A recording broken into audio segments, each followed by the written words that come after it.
हम बार बार हर बात में हम सभी लोग ये कहते हैं कि महिलाओं की भागीदारी हर आंदोलनों में बहुत जरूरी है। आंदोलन आधी आबादी के बाद ही सशक्त होंगे, जीते जाएंगे और फिर नई मंजिल पर भी पहुंचेंगे। वह मंजिल भारत की तस्वीर बदल देगी। जो जड़ता है समाज की, जो स्त्री विरोधी मानसिकता है, उसको भी बदलेगी। लेकिन ये सब कुछ तभी होगा जब औरतों की भागीदारी बढ़ेगी। किसान आंदोलन में भी औरतें कुछ एक संख्या में दिखाई देती हैं। कुछ एक आंदोलनकारी बुला के लाते हैं, बाकायदा उन्हें समझा के लाते हैं। जाहिर तौर पर अभी भी स्वाभाविक रूप से जैसे मर्द अपने घरों से निकल लेते हैं आंदोलनों के लिए, औरतें नहीं निकल पाती हैं। और इसमें औरतों की कमजोरी नहीं, बल्कि भारतीय समाज की जो बुनावट है और जो परिवारों की बनावट है, असल मामला उसका है। यह किसान आंदोलन में भी दिखाई दे रहा है। खैर, इसके अलावा एक दूसरी बात मैं आपसे कहना चाहता हूं। हम लोग लगातार जंजवार के सभी सहयोगी हर स्तर पर आंदोलनों में जा रहे हैं, हम कवर कर रहे हैं, आप सब देख रहे होंगे। हमने कुछ नारे सुने, वो नारे स्त्री विरोधी हैं। कई बार वो नारे स्त्रियां लगाती हैं। जो औरतें आंदोलनों में आ रही हैं वही नारे लगाती हैं। उनको हो सकता है अंदर से एहसास न होता हो कि ये क्या लगा रही हैं, क्योंकि वहां आंदोलन में कोई फेमिनिज्म का मुद्दा नहीं है। लेकिन सवाल ये उठना चाहिए, क्योंकि हर आंदोलन आपको कुछ न कुछ सिखा जाता है और आगे भविष्य में सोचने के लिए एक नया रास्ता देता है, अपनी पीढ़ियों को बताने के लिए कुछ सबक दे जाता है। वही सबक ये आंदोलन भी दे रहा है। जैसे लड़के जो युवा आए हुए हैं, आजकल एक पंजाबी में नारा लगा रहे हैं, जिस नारे को मैं तो नहीं बोल सकता, लेकिन उस नारे का मतलब ये होता है कि मोदी जी आपके दरवाजे पर सुंदर सुंदर लड़के आए हैं और अब आप इनको वर के रूप में चुनें।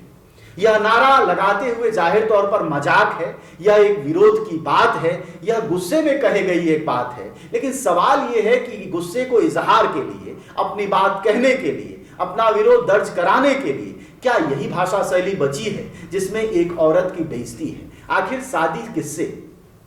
जाहिर तौर पर किसी लड़की से, किसी औरत से। तो क्या आंदोलन औरतों को बेइज्जत करके, औरतों को उल्टा सीधा बोलकर, अपसंस्कृति फैलाकर, उनको दोयम दर्जे का बताकर ही आगे बढ़ेंगे और मजबूत होंगे?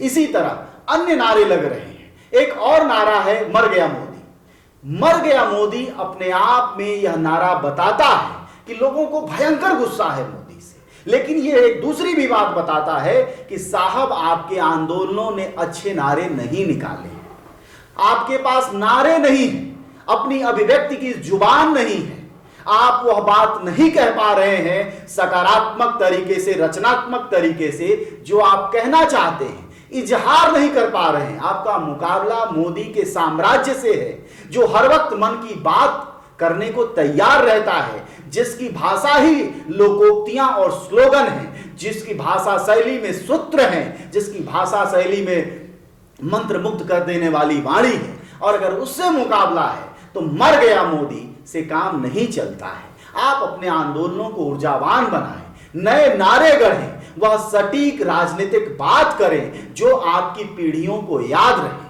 आपको याद होगा कि पिछले 2 साल पहले हुए किसान आंदोलनों में एक नारा निकला, नरेंद्र मोदी किसान विरोधी। यह नारा अपने आप में पूरा है। इसी तरह के आप नौजवान हैं, आप लोग रचयिता हैं, आप आंदोलन खड़ा कर रहे हैं, बना रहे हैं, आप गीत गा रहे हैं, नाटक कर रहे हैं। जाहिर तौर पर आप नारे भी निकालिए, लोगों के बीच उन्हें दीजिए, उनके संस्कारों में डालिए, क्योंकि वो नारे ही पीढ़ियों को रचेंगे। आज निकला हुआ नारा कल को हमारी राजनीति का हथियार बनेगा। इस तरह सोचकर आप आगे बढ़िए, क्योंकि इसके अलावा कोई और रास्ता नहीं है। दूसरी बात, यह देश का पहला आंदोलन तो नहीं, लेकिन कम से कम 20-30 सालों का, जब से उदारीकरण इस देश में शुरू हुआ 1991 के बाद से और अब तक, यह पहली दफा है कि लोग सरकार के विरोध में जितना है उससे ज्यादा विरोध कारपोरेट का है।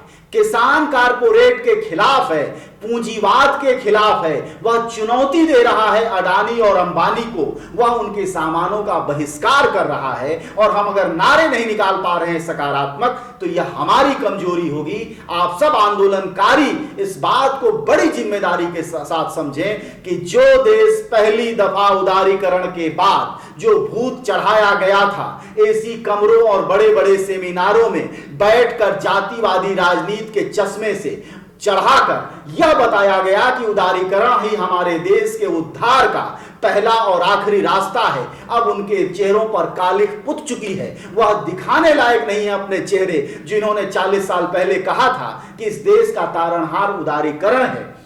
वह देखिए कि उदारीकरण ने आज क्या स्थितियां ला दी हैं। तो जाहिर तौर पर अगर जनता अडानी और अंबानी के खिलाफ या दूसरे कारपोरेट के खिलाफ खड़ी हो रही है, और मुकाबला बिल्कुल जितना मुकाबला मोदी से है उससे ज्यादा मुकाबला इस समय जनता कारपोरेट से कर रही है। वो कह रही है कि दलाली कर रहे हैं किसके लिए, तो अडानी और अंबानी के लिए। बिचौलिया हमारे सत्ताधारी बन किसके लिए रहे हैं, तो अडानी और अंबानी के लिए। संसदों में सांसद बिक किसके लिए रहे हैं, तो पूंजीपतियों के लिए, कारपोरेट के लिए। यानी यह बुनियादी बात जो कि जनता को आज से 40 साल पहले समझ में आ जानी चाहिए थी, जब प्राइवेटाइजेशन शुरू हुआ, इस देश में हर कुछ मुनाफे के दायरे में खड़ा किया जाने लगा, तो देर से ही सही, लेकिन अगर लोगों को अब समझ में आ गया है, तो नारे भी उतने ही ताकतवर, उतने ही सकारात्मक, गीत उतने ही ताकतवर, उतने ही सकारात्मक होंगे। तभी यह आंदोलन रचनात्मक बनेगा, और तब ये भारत वाकई लोकल फॉर वोकल होगा।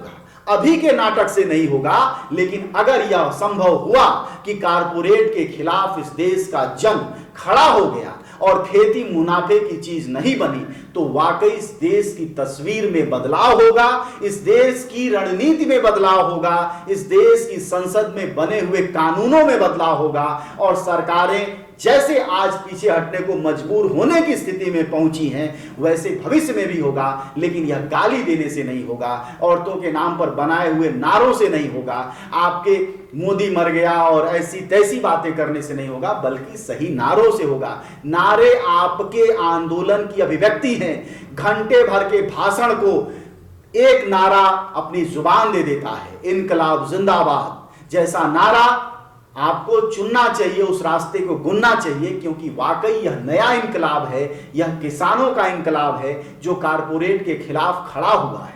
तमाम सजग नागरिक, देश के तमाम बुद्धिजीवी से लेकर मजदूर आंदोलन के लोग वह ताकत से नहीं खड़े हो पाए कारपोरेट के खिलाफ, और असर हो रहा है, कारपोरेट के खिलाफ असर हो रहा है। 1400 अगर नेटवर्क बंद कर दिए गए पंजाब में, पहले अंबानी के थे अब किसी और के हैं, तो ये बहुत बड़ी बात है। अडानी के पावर प्लांट को अगर नहीं मिल रही है, कोयला नहीं जा पा रहा है, यह बहुत बड़ी बात है। आपको याद नहीं होगा कि पिछले 20-30 वर्षों में ऐसा बहुत ताकतवर ढंग से किया जा सका बिना हिंसा के। इसलिए इस आंदोलन में उम्मीद है, इस आंदोलन में उत्साह है, इस आंदोलन में भविष्य के भारत बनाने की ताकत है। लेकिन यह सब कुछ औरतों को साथ लेकर, महिलाओं को अपना हाथ बनाकर ही संभव है। उनको गालियां देकर, उनके खिलाफ बने हुए नारों को देकर संभव नहीं है। इसलिए रचनात्मक नारे दीजिए, महिलाओं को साथ लाइए, युवाओं, लड़कियों को साथ लाइए, घरों में जाके आंदोलनों को आगे बढ़ाइए।